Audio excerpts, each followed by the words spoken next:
Tanzania. Na sio mara ya kwanza kumpa pesa zangu anafanyia biashara. Na yuko Bugando anaumwa, atanilipa nini? Mtoto anaenda shule. Mtu anaumwa kufa duka limeungua. Milioni 60 ya Kitanzania. Unafanya biashara mpaka kwa makopesha kwenye Njona. Nilikuwepo toka jana, hiyo moto unaanza jana kwenye saa 1. Kwa wakati moto unaanza ulianzia kwenye hilo jengo la Salvatori. Moto umepambana kwa kweli, wamejitahidi sana kuzima. Imekuja gari ya kwanza ikafuata maji, ikaja gari ya pili ikafuata maji, mpaka safari 12 mimi nimehesabu. Kwa kweli mimi ninachotaka kusema tu, tutamshukuru mkuu wa mkoa, tutamshukuru DC na wengine wote, kwa kweli wamepambana. Kwa sababu tulikuwa tunalilia tuokoe, japo imebakia jengo hili tu. Nimeasilika kwa sababu kwa jirani yangu upande wa pili huku kwa nyuma, yani kwenye ukuta tumetofautiana tu, ukuta kumeungua. Kwa mpaka sasa hivi sijaingia ndani niangalie kuna nini kimebakia humo. Sawa, mlango ndo hapa na uona, lakini kikubwa tu tumshukuru Mwenyezi Mungu. Yani kitu ambacho nimejifunza cha kwanza kabisa kwa hao wenye nyumba, sawa, wanavyojenga waangalie, kwa sababu ni vyumba vimebanana sana, sawa, maduka yamebanana sana, ukaribu umekuepo sana, na ndio umesababisha paka ile ajali ikatokea, sawa. Afu kingine tena nilichojifunza, watu wakate bima.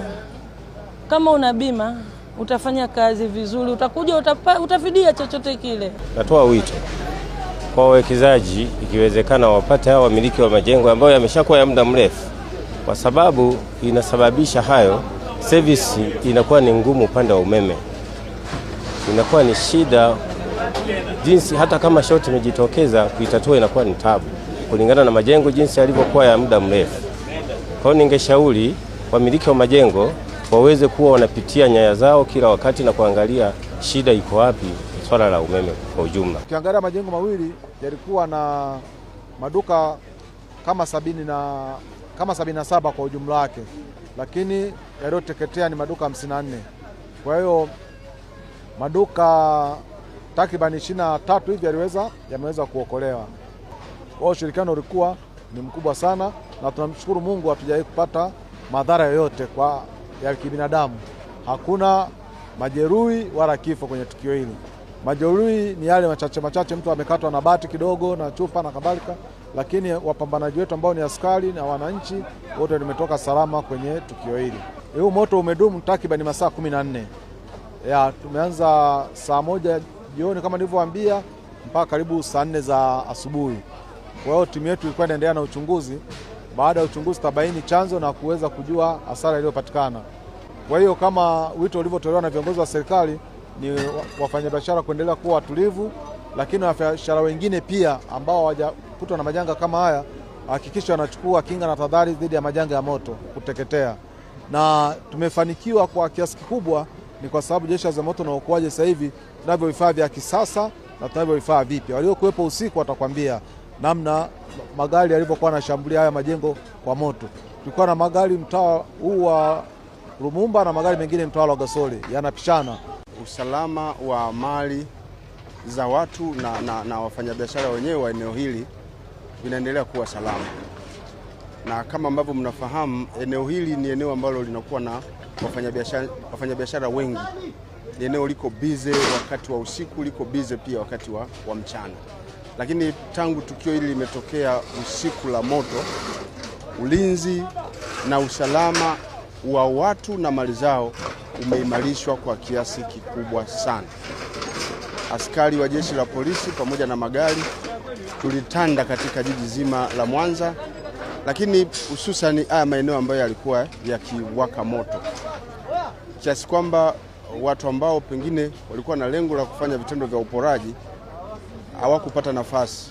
Udhibiti wa jeshi la polisi ulikuwa ni mkubwa mpaka leo asubuhi, ambapo kwa mujibu wa wenzetu wa zimamoto na uokoaji ni kwamba huu moto umeshazimwa. Sasa kilichobaki sasa hivi, jeshi la polisi limeendelea kushika doria katika maeneo haya ili wale wanaotamani vitu vya bure, wanaotamani kupata mali bila kufanya kazi, wanaotegea matukio yatokee wao wanufaike, kuhakikisha kwamba wanadhibitiwa. Kwa hiyo tutaendelea kushika doria eneo hili ili liendelee kuwa salama. Kwa sasa wananchi wanaendelea kwa haya maeneo ambayo yalipata athari za moto kutoa vifaa vyao. Kwa hiyo wanapotoa vifaa wanasimamiwa na jeshi la polisi, vifaa ambavyo kimsingi vimepata uharibifu mkubwa. Kwa hiyo wanatoa takataka tu ndani, lakini hizo takataka tutasimamia ili wenzetu wanaohusika na kufanya usafi wapeleke hivyo vitu katika maeneo ya kuhifadhi kama sehemu ya takataka. Lakini yale maduka ambayo wafanyabiashara hayakupata athari za moto, hayo tunaendelea kusimamia ili watu waendelee kufanya biashara zao kama kawaida. Na tunawaomba wafanyabiashara wote walioko hapa haya maeneo ambayo yako karibu wafungue maduka yao, shughuli nyingine ziendelee, kwa sababu ulinzi wa jeshi la polisi umeimarishwa na hakuna mtu yote ambaye ataweza kutumia nafasi hii kufanya matukio ya kihalifu. Tumekuwa tukiongea jambo la ulinzi sehemu za biashara, ni jambo la muhimu sana. Ni lazima ulinzi uwepo kwenye sehemu yako unayojipatia kipato, sehemu yako ya biashara, duka lako.